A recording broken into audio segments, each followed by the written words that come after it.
क्या ऐसे लोगों के बीच हमारे माँ बहनें सेफ हैं?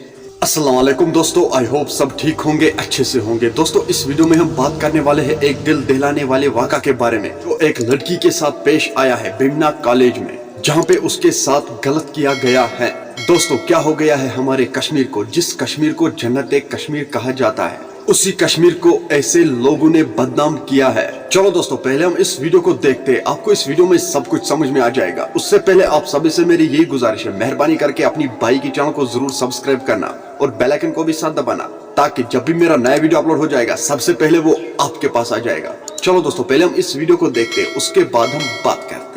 वादी कश्मीर को बुजुर्गों की सरजमी कहते हैं, लेकिन इसी सरजमी में आजकल कुछ ऐसे केसेस देखने को मिलते हैं जिससे लोग शर्मिंदा होते हैं।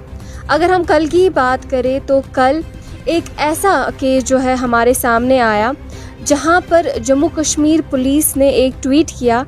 उस ट्वीट में बताया कि जो गवर्नमेंट पॉलिटेक्निक कॉलेज जो बिमना का है, वहां पर एक लड़की के साथ रेप होता है और उसको कार्रवाई करने के बाद जो उसमें मुल्जिम जो है फंसते हैं, उनका नाम है जाहिद मजीद शेख, सन ऑफ अब्दुल मजीद शेख, जो रहने वाले हैं शाल्टेंग के।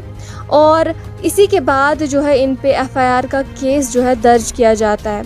एफआईआर नंबर है 55/2022 U/S 376 of IPC Bemina police station में।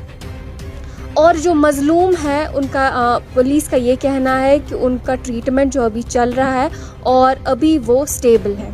दोस्तों आपने इस वीडियो को देखा है, आपकी क्या राय है ऐसे दरिंदों के बारे में? कमेंट सेक्शन में जरूर जवाब दीजिएगा। दोस्तों क्या हुआ हमारे कश्मीर को? क्या ऐसे लोगों के बीच हमारे माँ बहनें सेफ हैं? दोस्तों ऐसे लोगों को ऐसी सजा मिलनी चाहिए कि दोबारा करने से पहले वो 100 बार सोचे। चलो दोस्तों मेरा आज का वीडियो इतना ही, मिलते किसी अगले वीडियो में, तब तक के लिए अपना ख्याल रखना और अपने भाई को दुआ में याद रखना। बाकी अस्सलामु अलैकुम।